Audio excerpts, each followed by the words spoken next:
এতানি বাড়ি হইল মোল্লা বাড়ি, মানুষটি হইল শয়তানের হেডকোয়ার্টার, এরকম আসেনি? বাড়ির নাম মোল্লা বাড়ি, নামাজ নাই রোজা নাই, ইতানি যা মন্ডা ধরে তাই করে হগলের নামের পিছে। অনেকে তো ফইরা মোল্লা হয়, এতানি ওইতে মোল্ল ইয়া হয়। আবার জানাজার ভিতরে এতানি যেই কাম করছে অজু ছাড়া দুইজনে রই লাইছে। ভাত খাওয়ানোর পরে বিড়িটা টান্না দিলে তে বেহুশ হয়ে যায়। আমারে অনেকে কইছে যে হুজুর ভাত না খাইয়া থাকতাম ফারাম, বিড়ির কথা কিছু কইয়ান না। কই নিতে আইসে তারা হুজুর একটা ঘটনা শুনছি না আগে, আমি কই না আইলামি দিয়ে হন আগে শুনাম কেমনে। তা আপনি যদি মনে করেন টেহার নাম সফল কাম, তো আমরা টেহাওয়ালা বেড়াই দেখছি না, এবার বউ এক ফাইল, এবার জি এক ফাইল, এবার পুত এক ফাইল, এবার ইঞ্জেকশন দিয়েও ঘুম হয় না, তো এবারে কি সফল কাম হইল? আমি একবার একটা কিতাবের ভিতরে একটা ঘটনা পড়ছিলাম যে দুই ভাই, আপন দুই ভাই, খুব মনোযোগের সাথে শুনেন, আপন দুই ভাই, তো বাবার দিনের দোতলা একটা বিল্ডিং আছে। বাপ মারা যাওয়ার পরে ছোট ভাই পাইছে নিচতলা আর বড় ভাই নিচে দোতলা, মিলমিশের ভিতরে বড় ভাই দোতলা পাইছে ভাগে আর ছোট ভাই নিচতলা।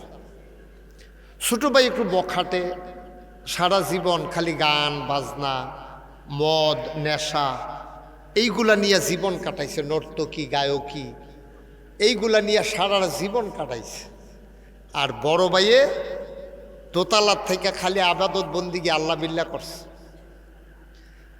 তো এন্তেকালের আগে বড় ভাইয়ের আল্লাহ আয়া শয়তানে বুদ্ধি দিছে, আপনি যে এমনি আবাদত বন্দিগি করতেছেন, মনে করেন মরার পরে গিয়া দেখলেন জান্নাত জাহান্নাম কিচ্ছু নাই, তো দুনিয়ায় তো কিছু কইরা যাইতেন পারলেন না, আর মরার পরে তো গিয়া দেখলেন কিচ্ছু নাই, তো এই জিভ বাড়াত কামড় দিয়া কাটটা লাইতেন পারবেন, তো লাভ দেওয়ার হইতো না, বইটা তো গেছেন গে, কি লাভ হইল এই আপাতত বন্দি কি কইরা?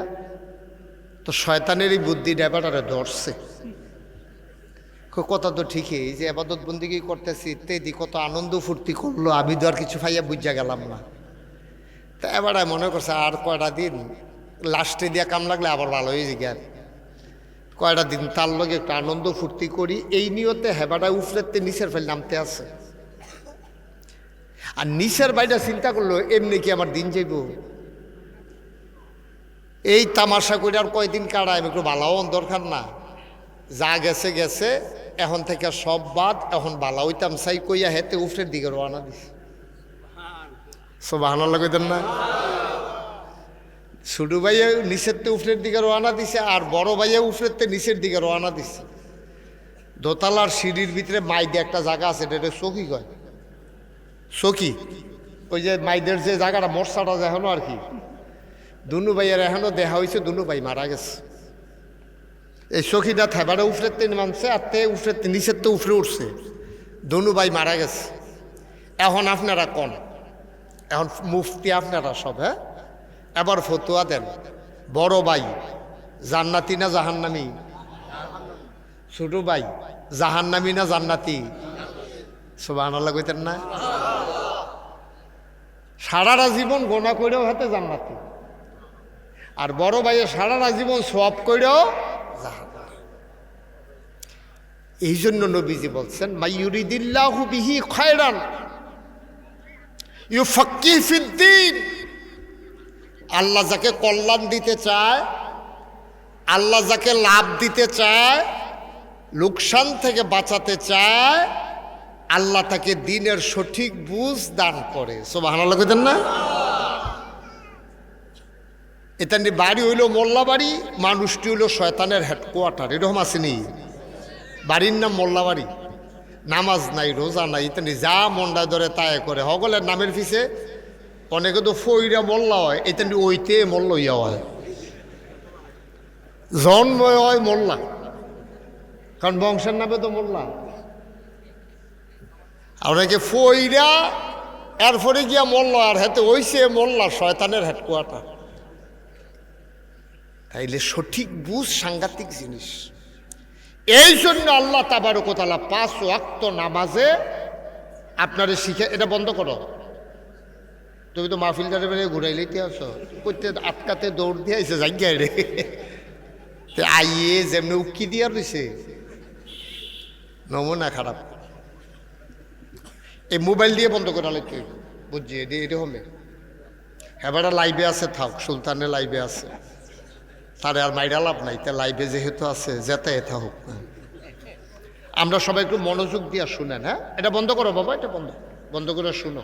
ইউটিউবে অনেক ওয়াজ আছে, তুমি কয়টা দেখবা? তুমি বাঁচলে আর কয় বছর বাঁচবা? দেখবো হোটেলে বেড়ে গেছে, ওয়াজ বাহির হইছে। এই লোকজন আমরা যারা আইয়া পড়ছেন, আপনারা তো এই যে বইসান আর ফিসের ফেলতে চাইছেন না, চান সকলে ফিসের ফেলছেন, জায়গা তো নাই। এখন কি করতে হইব? যাদের সামনে জায়গা আছে কিন্তু আগ গইয়া পড়েন, সবাই সামনে এসে পড়েন, ফাঁকা জায়গা রাখেন না, কেউ আসেন, কথা বুঝছেন না? এই বাচ্চা কথা বলছে কেন?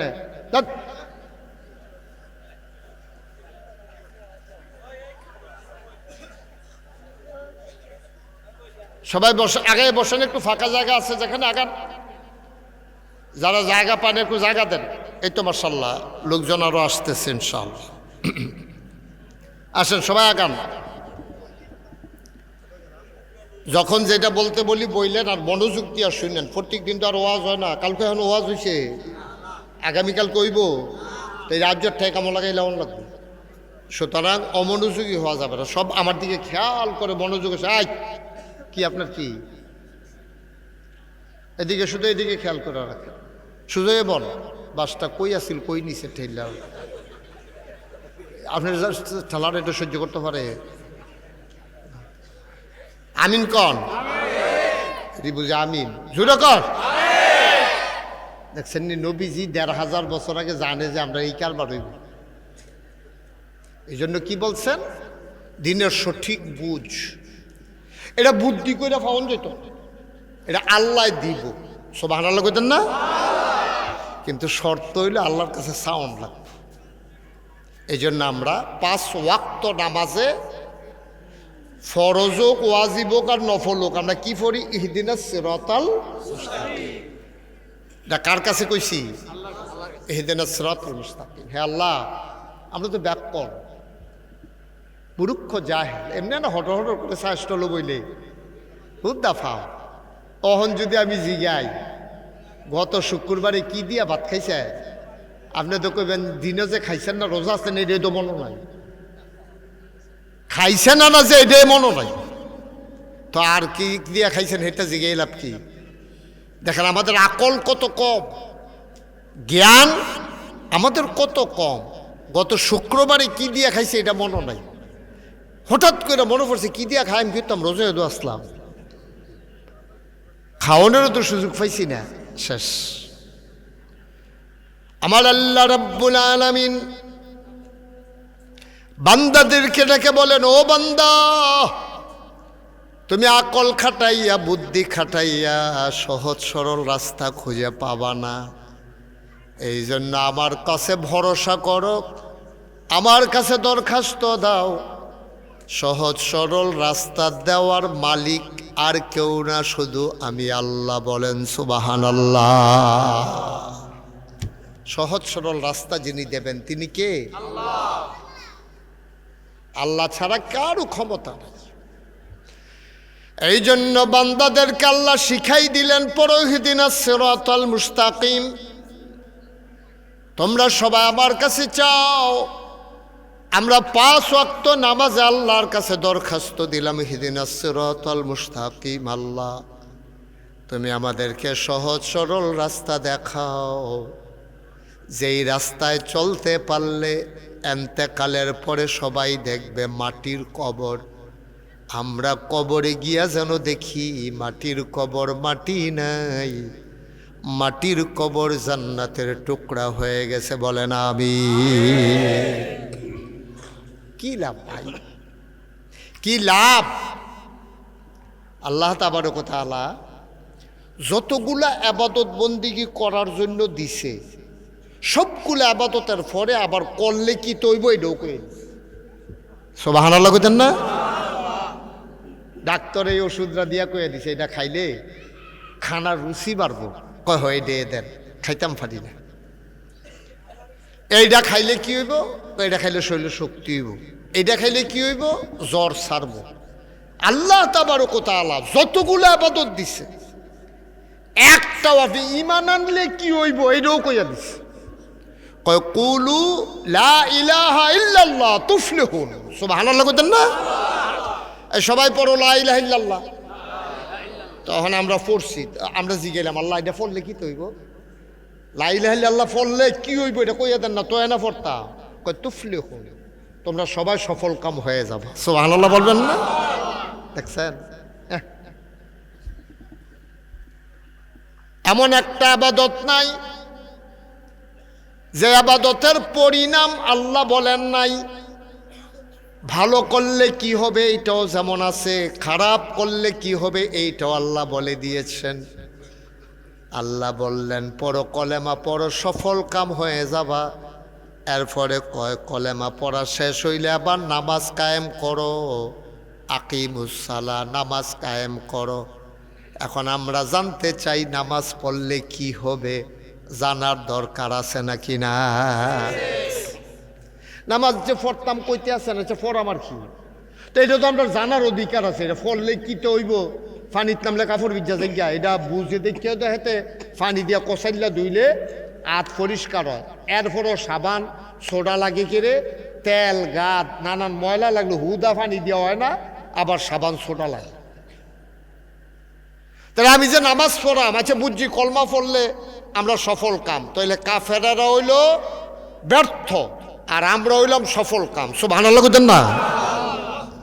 কারণ আপনি যদি কোন যে হুজুর এই যে একটা কথা কইলেন হইল নি, পৃথিবীতে যতগুলা ধনী মানুষ আছে খুব খেয়াল করে শুনেন, প্রথম ধনী, দ্বিতীয় ধনী, তৃতীয় ধনী, ঘুরে ফিরা যারা হয় একজনও মুসলমান না, সব কাফের। তা আমি না অহন কইলাম যে যদি আপনি মুসলমান হন সফল কাম হইবেন, তো সফল দিয়ে রয়েছে কাফের, বিল গেটস, মুকেশ আম্বানি, তারপরে আপনার যারা যারা বড় বড় ধনী গেছে এবং ঐতি আছে সব একটাও মুসলমানের, সবনি কাফের। তো আল্লাহ কয় মুসলমান হইলে তুমি এবার সফল কামার টেহা দিয়া রাখছে। হ্যাঁ নতলা বলু কি বর্ণনা তো ওয়াজ দইল না। তা আপনি যদি মনে করেন টেহার নাম সফল কাম, তো আমরা টেহাওয়ালা বেড়াই দেখছি না, এবার বউ এক ফাইল, এবার জি এক ফাইল, এবার পুত এক ফাইল, এবার ইঞ্জেকশন দিয়েও ঘুম হয় না, তো এবারে কি সফল কাম হইল? খাইতে পারে না। এই যে পৃথিবীর আরে বাংলাদেশের সারা দুনিয়া, আমি গেছিলাম কিশোরগঞ্জ ওয়াজ করতাম, কিশোরগঞ্জ ওয়াজ করতাম, গেছি পরে আমারে কইতাছে যে হুজুর আমরা দে জহিরুল ইসলাম এবারে লোক এবারের বাড়ির গাড়া দিয়া আমাদের লইয়া গেছে ওয়াজ, এবারের বাড়ির গাড়া দিয়া। তো যারা আগ্রহী নিতে আসছে তারা হুজুর একটা ঘটনা শুনছি না আগে, আমি কই না আইলামি দিয়ে হন আগে শুনাম কেমনে। কয় যে ঘটনা হইলো এই যে এইটা বাড়িটা হইলো জহিরুল ইসলাম সাহেবের। আমি কহ জহিরুল ইসলাম শব্দ সারা দুনিয়া ছিল। এবার এই দুধ খুব পছন্দ, এবার গাভীর দুধ এবার খুব পছন্দ, এবার কষালন দিয়া কলা দিয়া খাজুরা গুড় দিয়া আপনার দুগলা ভাত না খাইলে এবার যত গুস্ত টুকুরমা খাও এবার বিলে বাপ দইটা থাকে খাইছে না, খাইতে খাইতে এবার টুল টুললা এরপর এবার খাইছে না, কষালন দিয়া দুধ দিয়ে দুগলে খাওয়ানো লাগবে। এবার এটা অনেকের অভ্যাস আছে, আসেনিও এবার আর অভ্যাস, এক একজনের এক একটা অভ্যাস আছে। অনেকে তো ভাত খাওয়ানোর পরে বিড়িটা টান্না দিলে তাই বেহুশ হয়ে যায়। আমারও অনেকে কইছে যে হুজুর ভাত না খাইয়া থাকতাম ফাটাম, বিড়ির কথা কিছু কইয়ান না, বিড়ি না খাইলে এটা আমি ফারতাম, সহ্যই করতাম, ফারতাম। আর হেবাড়ার অভ্যাস হলে আমরা কষালন দিয়ে দুগুলো দুধ দিয়ে ভাত খাওয়ানো লাগে। ধনী মানুষ না, গ্রামের ভিতরে জায়গা কিনা ফার্ম দিয়া লাইছে, গরুর ফার্ম। কেন আমি একলা দুধ খাইতাম, কেন সারা দেশের মানুষের খাওয়াইলাম, বিশাল গরুর ফার্ম দিছে। এবার আর শরীরটা ভালো না, কয়েক বছর দুধ খাইছে, পরে শরীর ভালো না, গেছে সিঙ্গাপুর। সিঙ্গাপুর ডাক্তারে চিকিৎসা করে আইতের সময় কইয়া দিছে সব খাইতেন পারবেন একটা জিনিস ছাড়া। কয় কি তা? কয় দুধ, সব খাইতেন পারবেন, দুধ খাইতেন পারতেন না। দেখছেন নি? আর আপনি যদি কোন সফল কাম, এবার তো জীবনটাই পেট, এবার আর প্রিয় জিনিসটা এবার আর খাইয়া যেতে পারলো না, তো এবার আর জীবনটা টেহা দিয়ে কিটা করবে? এবার আর মনটা কয় না গরুর কুবাইয়া ফানা ফানা করে লাই, এটি কিমা বানাইলা লোক কুবাইয়া। কারণ যেই গাই ফালতাছি দুধ খাওয়ানোর লেগে দেশের মানুষের এবারে খাওয়া নিয়ত করলা, আর এই দুধে বিলে খাইতাম পারতাম না, তো গরু ফেলাম করতাম। ব্যাপারে যে সিলেন দিয়ে বেহুশ হয়েছেন এটি তো কপাল বালা, ঠিক নি রে? কিন্তু আল্লাহ কয় না তোমারে খাওয়াইতাম। তাহলে এবারে কি সফল না ব্যর্থ? তো টেহা দিয়ে কি তো টেহা সবাই খাইতে পারবে? আমরা মনে করি টেহা হইছে সার্থক, বেড়া একটা রে হুদার টেহা টেহা গেলাম না কিনা নিতে পারবো। আচ্ছা, এইটা দিয়ে আমরা দেশে মনে করো সফল কাম। আরেকটা সফল কাম কিতা কয় এবার যে পুত্রী তার জিরুইন গেলাম এইরকম ফলাফাই না। কয় কিতা কয় একটা ডাক্তার একটা ইঞ্জিনিয়ার সেই দিন একটা গাড়ি লই আইছি, টেবিলে কিতা দিছি না কি টেবিলে হয়ে গেছে। তো মনে করছে যে এবার ফুতাইতে একজন ইঞ্জিনিয়ার, একজন ডাক্তার, একজন ডিসি, এরকম একজন এসপি, এরকম বড় বড় অফিসার, কয় এবার জীবনটা সার্থক না। এবার জীবনটা সার্থক না। এবার মারা গেছে পরে এবার জানাজা ফরন লাগছে ইমাম সাহেব, এবার ফুতাইতে পড়তে পারছে না। কি সার্থক না ব্যর্থ? বড় বড় সাইড অফিসার হইয়া বইয়া রয়েছে, নামাজ যত পড়তে হলো না, বাহের জানাজাটা। আরেকটা তো কোনো মতে দাওয়াত খায়, আপনি দেখলে টিটকারি মারেন কি হুজুর। কিন্তু হেবাডার ফুতের জানা, হেবাডার বাহের জানাজা বেড়ায় পড়ছে, কিন্তু এবারের ফুত ইঞ্জিনিয়ার, ডাক্তার, এসপি, ডিসি একজনও জানাজা পড়তে পারছে না। আবার জানাজার ভিতরে এটা যেই কাম করছে অজু সারা দুইজনে করে লইছে। নাউজুবিল্লাহ কোন না কেন? এবারটার জীবনটা যে আপনার যে কইলে যে ও তুমি যদি মেহনত টেন্নত কইরা যদিও খাইছো, তোমার জীবনটা সার্থক, 4টা ফুট মানুষ বানাইছো, আসলে কি সার্থক না ব্যর্থ? তাইলে কি বুঝলাম আমরা? তেহা দিয়া জহিরুল ইসলাম ব্যর্থ। রিক্সাওয়ালার 4 ফুট যেহেতু জানাজা পড়াইতে পারছে না, এসপি, ডিসি, মন্ত্রী, এমপি যা মন্ত্রের তাও ব্যর্থ, ঠিক কিনা কও? তাইলে তেহাও গেল বাদ। তারপরে আপনার গেল এই আপনার কি সন্তান মানুষ হয়েছে, এটিও বাদ গেছে। আসলে মানুষ হয়েছে অমানুষ হয়েছে, ঠিক নিও? তুই সব বুঝত দাদা, ইসলাম বুঝত চা, তুই সব পারস, সূরা ফাতিহাটা পারত চা, তোর জীবনের কোনো দাম আছে নি বেটা? তোর জীবনের সাইরানা দাম আছে? মানছে না তোরে কয়, তোরে মনে করে সকলে সম্মান করে, তুই মনে করছে তো এইটাই জিন্দেগি, কবরও যাও না। তোমারে মানছে যেই ডোর ডরাইছে, তুমি যেই ডোর ডরাইবা ফেরেস্তা দেখা, ঠিক কিনা কর? তাহলে সার্থক না ব্যর্থ? মুসলমান, তাইলে সম্পদের নাম সার্থকতা না। যদি তোমার খাওয়া নিষেধ হয়ে যায়, চতুর্দিক দিয়া খাবার দিয়ে রাখা যাবে, তুমি শুয়েও থাকতে পারবা না, ঠিক কিনা? এই যে করোনা হইল, করোনায় অনেক মানুষ মারা গেছে না? বাংলাদেশের উল্লেখযোগ্য একটা ধনী যমুনা গ্রুপের যে মালিক নুরুল ইসলাম বাবুল, এবার যখন করোনা হয়েছে, এবার একটা হাসপাতালের ফ্লোর ভাড়া লইয়া লাইছে, এখন আর কোনো রুগী হইতে পারত না। এবার নিজের করোনা হইয়া রয়েছে, আবার যদি হ্যান তা আর অন্যতা নইছি কে। শেষ পর্যন্ত এমন অবস্থা হয়েছে, ডাক্তার চতুর্দিক দিয়ে বয়াই রাখছে। এবার শেষে দিয়ে সিলে গেছে, ডাক্তার সাহেব আপনার আমার শব্দ সম্পদ লয়ে যে জ্ঞান, আমার ব্যথাটা কুদুর কমাই দেন। ফারছে শেষ তো সবই শেষ। সিল্লে যা কইছে, ডাক্তার সাহেব আমার শব্দ সম্পদ লয়ে যে জ্ঞান, আমারে ব্যথাটা কুদুর কমাই দেন। পারে নাই তো কি টেহা দিয়া কিতা করবে বেড়ায়? টেহা দিয়া কি করবো? তাইলে সার্থকতা কিসে? এটা আল্লাহ কইয়া দিছে, কুলু লা ইলাহা ইল্লাল্লাহ। তোমরা সবাই পড়ো, আল্লাহ ছাড়া হায়াত দাতা নাই, মৌত দাতা নাই, রিজিক দাতা নাই, বিধান দাতা নাই। আমার সকল কিছু যিনি নিয়ন্ত্রণ করেন, যার ক্ষমতায় আমি আছি, যার আওতায় আমি আছি, আমার চোখের পলকটা ফেলার ক্ষমতা নাই, হা করার ক্ষমতা নাই, কথা বলার ক্ষমতা নাই, কান দিয়ে শোনার ক্ষমতা নাই, দাঁত দিয়ে চাবানোর ক্ষমতা নাই, নাক দিয়ে গন্ধ নেওয়ার ক্ষমতা নাই। যিনি সব নিয়ন্ত্রণ করেন তিনি আবার আল্লাহ, ঠিক কিনা কর? তাহলে ক্ষমতা সব কার? উনি আমার যেমনে চালায় আমি এমনি চলি। উনি যদি অহন কয় জিরুইন মাহফিলও যারা আইসো তারা একজনের উঠতে যাইতা দিতাম না, একটা ভূমিকম্প পাইয়া সব আমার নাগাইশের ফিসাব সহ সিদ্দিক কাকু সহ সবার হলে আস্তে করে মাটিটা তল ফিরে গেছে, এই জায়গাটা গাত হয়ে গেছে, আমরা নিচে পড়ে গেছি গা। সকলে আইয়া দেহে পানি, কোনো মানুষজন নাই, আমরা সব মাটির নিচে চলে গেছি গা। আল্লাহর এই ক্ষমতা আছে নাকি নাই? আল্লাহই পারেন, আর কেউ পারে না, কারো ক্ষমতা নাই। সব কিছু যিনি নিয়ন্ত্রণ করেন তিনি আমার আল্লাহ। আমার আল্লাহ রাব্বুল আলামিন সবগুলা কথা বলে দিলেন। ঈমান আনছো? আমরা বললাম জি আল্লাহ ঈমান আনছি। তাইলে আবার আল্লাহ কয় আকিমুস সালাত, তোমরা নামাজ কায়েম করো। সুবহানাল্লাহ কয় না? আমরা জানতে চাই নামাজ পড়লে কি হবে, আপনি না বললে আমরা তো পড়ব না।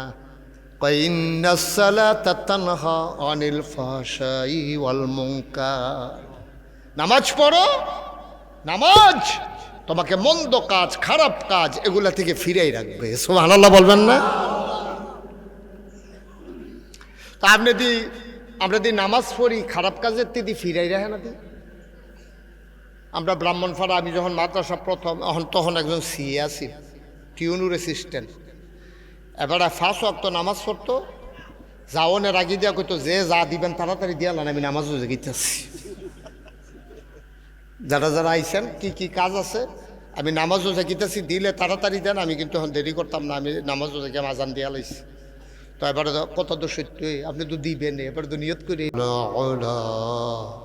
বিকামালিহি কাশাফাদ দুজা বিজামালিহি হাসনাত জামিউ খাসালিহি সাল্লু আলাইহি সাল্লামু ইয়া কওমু বাল সাল্লু আলা সদরিল আমিন মুস্তাফা মা জাইল্লা রাহমাতাল লিন আল্লাহুম্মা সাল্লি ওয়া সাল্লিম ওয়া বারিক আলাইহি লা ইলাহা ইল্লাল্লাহ লা ইলাহা ইল্লাল্লাহ লা ইলাহা ইল্লাল্লাহ লা ইলাহা ইল্লাল্লাহ লা ইলাহা লা ইলাহা লা ইলাহা ইলাহা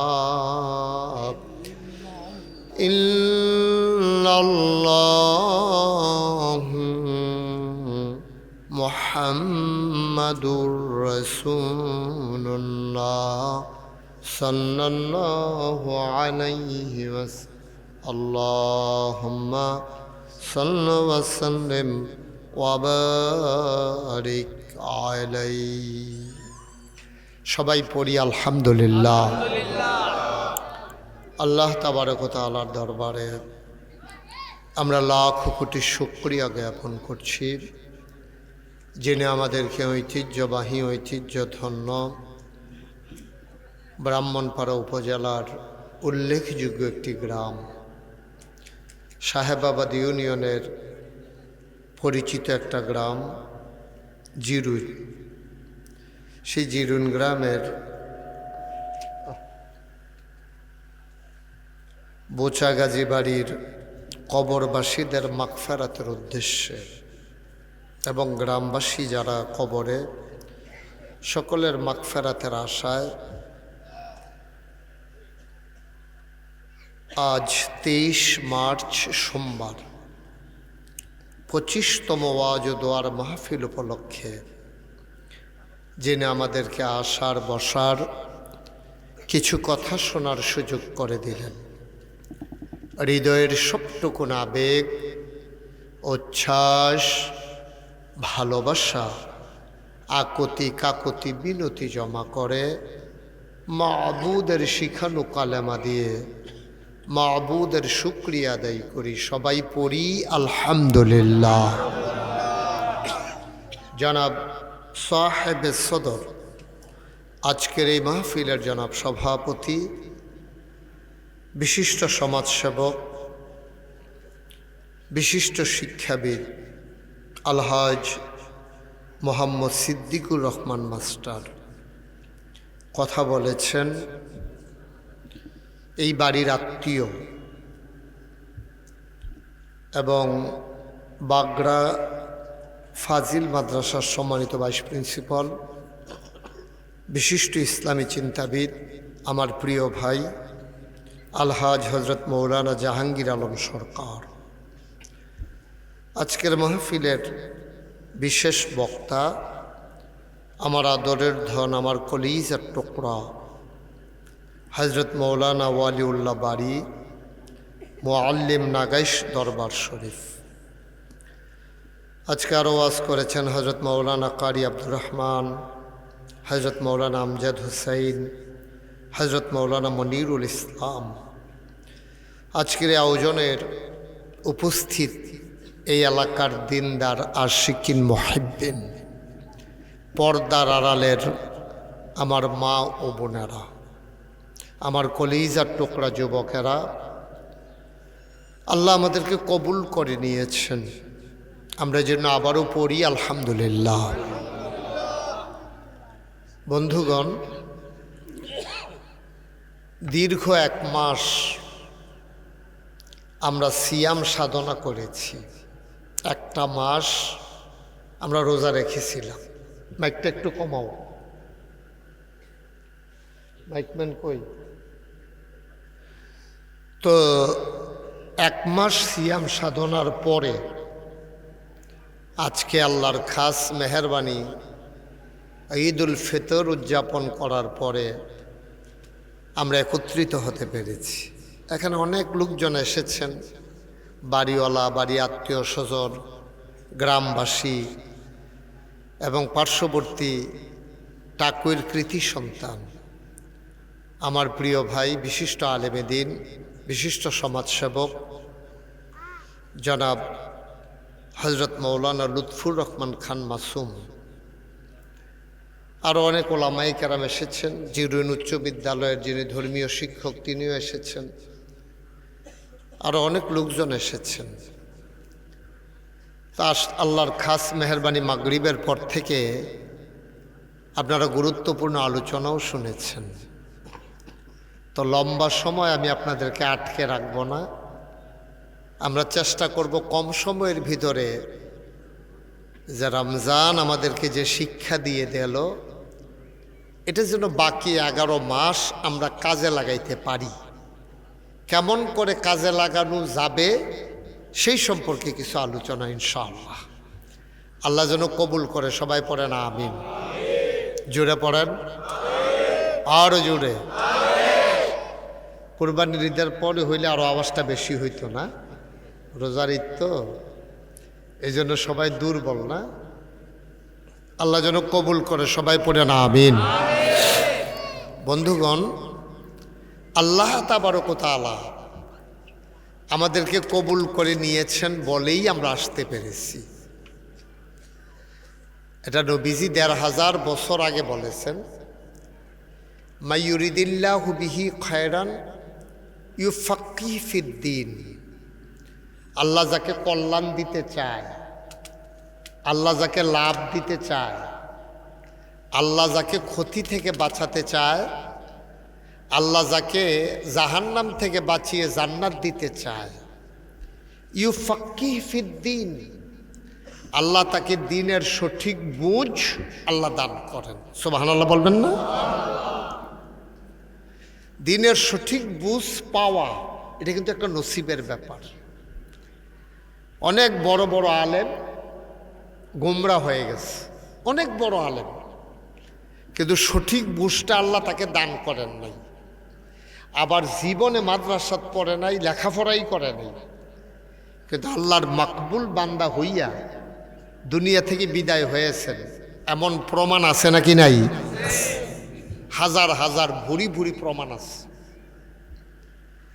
বড় আলেম ধ্বংস হয়ে গেছে, বিনাশ হয়ে গেছে, সঠিক বুঝটা পান নাই। উনি যেটা বুঝছে মনে করছে এটাই সঠিক, কিন্তু না, এটা সঠিক বুঝ ছিল না। আবার অনেক সাধারণ মানুষ দেখা গেছে আল্লাহর মাকবুল বান্দা হয়ে গেছে, আল্লাহর ওলি হইয়া দুনিয়া থেকে বিদায় হয়েছে। সুবহানাল্লাহ বলবেন না? আমরা সবাই কি চাওয়া দরকার আল্লাহর কাছে? যশ, খ্যাতি, সম্মান, এগুলা দিয়ে কোনো লাভ নাই। তাহলে লাভ কিসে? লাভটা হইল শেষে, শেষটা যার ভালো, লাভটা হইল সেখানে। সুবহানাল্লাহ বলবেন না? আপনি সারা জীবন ভালো কাজ করছেন, শেষে দিয়ে একটা ধরা খাইয়া গেছে, শেষ।